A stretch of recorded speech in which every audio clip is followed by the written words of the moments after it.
All right, let's get this show started. An intriguing light heavyweight fight is officially on the horizon. Former champions Jan Blachowicz and Jamahal Hill have agreed to fight. The matchup originated after Blachowicz stepped in to defend Joanna Jędrzejczyk, who recently had a heated confrontation with Hill, during which Hill allegedly threatened to knock her out. Blachowicz suggested they settle it on the street, to which Hill responded by insisting they keep it professional and meet inside the cage. Talking like we can handle this outside the cage, or mention we can handle this outside the sport. So I don't play those games.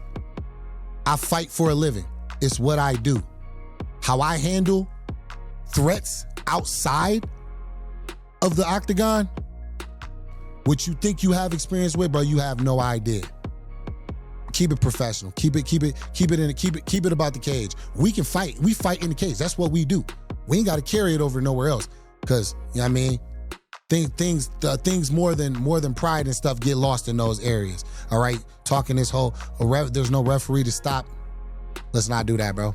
Let's not do that. Let's get this money. Let's get this money and keep it about getting money and being prosperous for our families. Because if it goes there, nobody wins there. Trust me. The tension then spilled onto social media, with Blachowicz calling out Hill on X. "As soon as you are healthy, I'm ready. Let's do it, Jamal." Hill quickly accepted the challenge, writing, "Say no more, see you in the octagon." Manel Kape said he was going to make it look easy against Brandon Royval and made good on that promise. In the final fight of the year, Kape took on a high-stakes matchup against former title challenger Brandon Royval in the main event of UFC Vegas 112. While it wasn't explicitly labeled as a #1 contender bout, there was an opportunity to make a case with a strong enough performance. Well, it doesn't get much better than a brutal first-round knockout, which Kape pulled off, leaving Royval on the canvas at 318. Speaking at the post-fight press conference, Kape turned his attention to Joshua Van, confidently declaring he would be the toughest opponent Van has ever faced. The champ hasn't said anything on Twitter. He's scared already. He's scared. He's about to go down, you know? He didn't say anything because I'm about to go down and I'm coming hard. 2026, I'm coming very hard. You know, I'm coming with a lot of investments, a lot of sponsors. You know, I'll be more ready. You know, I'll be more ready. I'll be more sharp. I'll be very focused. I will not have time to do distractions, you know, in my life. I'll eat, sleep, and thinking about him every day, believe me, every day. Till I'm taking that gold, I'm gonna think about him every day. And he's gonna sleep and dream about me. I'm gonna be the worst nightmare he's gonna have in his life, because I'm about to go down. Kape also made a bold claim about his own star power, saying he is the second biggest star in Portugal behind only Cristiano Ronaldo. Mother of Africa, but I grew up in Portugal and I played soccer for a long time. That's why I celebrate the way I celebrate. I never forgot my roots, you know, where I born, and never forgot where I grew up. So this is something mean to me, because in Portugal, Cristiano Ronaldo is the famous thing, big thing, and second person there is Manel. And right now in sport in Angola, I'm the big thing there. Shavkat Rahkmonov isn't interested in a fight with Joaquin Buckley. Buckley recently called out Rahkmonov on social media, daring him to stop hiding. Rahkmonov responded with a message that roughly translates via Google to, "Black boy, you will be beaten." Buckley did not appreciate that answer. In a fiery reply and extremely fired up, he demanded the fight and promised to fuck him up. This whole time, since I've been in the UFC, man, since 2020, I've been grinding on my own. I've been figuring it out. I've been writing out the blueprint. A lot of people didn't believe it when they seen it, but I knew this was destined. I knew this was gonna come into fruition because I believed in God. God is my substance. God that gave me everything, and He provided me with everything. All these other dudes, man, they get everything around them given to them. I had to take everything that I had to build for, brick by brick, straight from the dirt, straight from the mud. That's why these boys not gonna beat me. And I don't care about that Usman fight. That man had to hold me down. But don't nobody wanna fight with me toe to toe. And Shavkat, I heard you chirping, I heard you talking about black boy. I'ma show you that then, boy.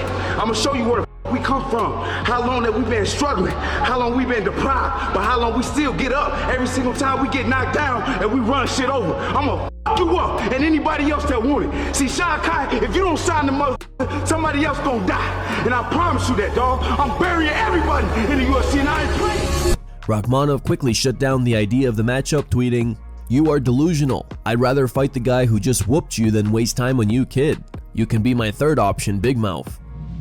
There's a chance Paddy Pimblett could become an undisputed champion without ever fighting Ilia Topuria. In a recent interview with Carlos Contreras-Legaspi, Pimblett expressed support for Topuria as he deals with personal matters, wishing him well during the process. However, Pimblett added that if Topuria does not return by June or July, he believes the champion may be forced to vacate the title. I don't know if you heard something from the UFC when Ilia is going to be ready, May, maybe the summer. No idea. He's got a lot going on in his personal life, lad, and like I wish him nothing but the best with it. That's nothing to do with me and him fighting. That's his family, and I hope everything goes well. I hope that goes perfect for him. All I care about is getting him in that octagon and fighting him. Anything in his personal life, I hope it goes well. But you never know, if he doesn't come back by June, July, then he might have to vacate his belt and I'll become undisputed champ without even fighting. Pimblett also took aim at Arman Tsarukyan, saying Tsarukyan dug his own grave by pulling out of a title fight. Arman's a tit, you know what I mean? Arman's an absolute idiot. Ilia's the man, so Ilia's who I'm going to fight. Arman just talks a big game and he's shit. Arman's made his own bed, lad, he can lie in it. He dug his own grave, pulled out of a title fight the night before, punched the fan on his walkout, headbutted someone at the fucking, at a weigh-in. And he's beat Dan Hooker, who I like Dan Hooker, but he can't grapple to save his life. You know what I mean? He's beat Dariush, who looks about 65 years of age, and he beat Charles Oliveira, but he never. I thought Charles Oliveira won that fight, and so did a lot of people. So he hasn't done that much himself to deserve this. So he thinks that because his dad's a millionaire that he can pay his way into things like this. Doesn't work like that with the UFC. Sit down, shut up, do as you're told. An unexpected UFC crossover just took place. Welterweight contender Carlos Prates recently visited Prague, the capital of the Czech Republic, where he linked up for a training session with the country's own former light heavyweight champion, Jiri Prochazka. Breathe again, you know. Good. No, it's okay. Now leading the punches.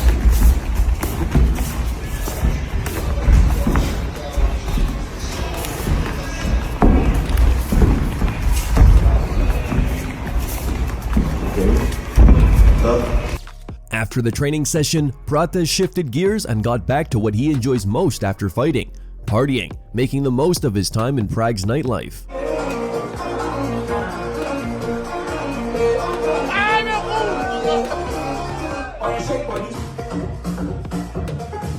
Alexandre Pantoja is already back in the gym, continuing to train despite the arm injury that ultimately cost him his title.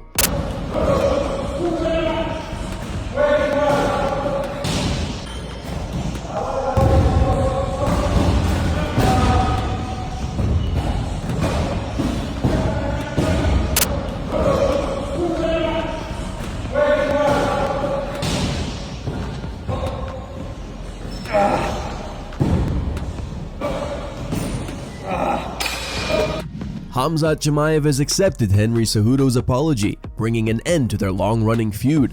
After announcing his retirement from MMA, Cejudo visited Dubai, where he spoke with Red Corner MMA and publicly expressed regret over his past actions, offering an apology to Chimaev for their earlier conflict. Yeah, I would like to. I would like to apologize to Khamzat. I don't want to fight with him. I think for that same reason what you're saying, the fact that he knows the Chimaev brothers, and you know, I'd like to apologize to him because that whole thing that happened with the hat, like, I get it. You know, I'm in the content business, so to me, I'm trying to always get, you know, a reaction from people. But I think that was just wrong timing. And if I could say something to Khamzat, I'm sorry, bro. Like, I apologize, man. You're a legend. You paid oaths to guys that I look up to. I don't want to fight with you, bro. So this is a sincere apology to you. I'm apologizing to a lot of people, especially when I'm done fighting. But I would like to make it right with him, and hopefully we can shake hands, and hopefully he can forgive me as a Christian and him being Muslim. The tension between the two dates back to 2022, when Chimaev appeared on the Triple C and the Schmo Show podcast and reportedly left his hat in the studio. In a later episode featuring Paulo Costa, the hat was handed to Costa, who stuffed it into his underwear and rubbed it on his crotch, turning the incident into a recurring piece of trash talk on social media and in subsequent interviews aimed at Chimaev. The situation escalated in 2024 when Chimaev and Cejudo crossed paths outside a wrestling venue during the Paris Olympic Games. Cejudo later recounted the encounter on his podcast, claiming Chimaev confronted him aggressively and hurled insults, including calling him a rat and a piece of shit. Now, during Saturday's IBA World Boxing Championship, Chimaev accepted Cejudo's apology, saying he forgives him and is ready to move on. Не знаю, какая реакция. Просто это американцы любят говорить в интервью всякую чушь, потом при встрече руку. Это не наше, как сказать, не по нашему менталитету. Надо быть естественным человеком. И на улице, и в интервью, и везде. Ну вот я с ним общался, он искренне покаялся. Я от тебя скажу, искренне покаялся. Он говорит, как брат мусульманин, он, надеюсь, просит брата христианина, говорит. Конечно. Когда человек просит, я не настолько гордый человек, не прощать человека, когда просит прощения. During the same IBA event, Chimaev was also seen playfully arguing with boxing champion Artur Beterbiev over who should give up their seat to an elderly spectator.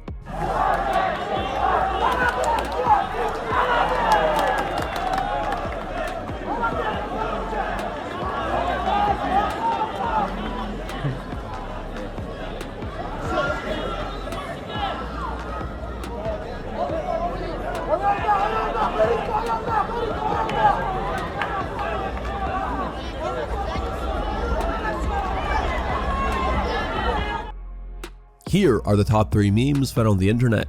Number 3 meme was posted by Wary Breath. Number 2 meme was posted by Acceptable Ad. And number 1 meme was posted by Abdurrahman.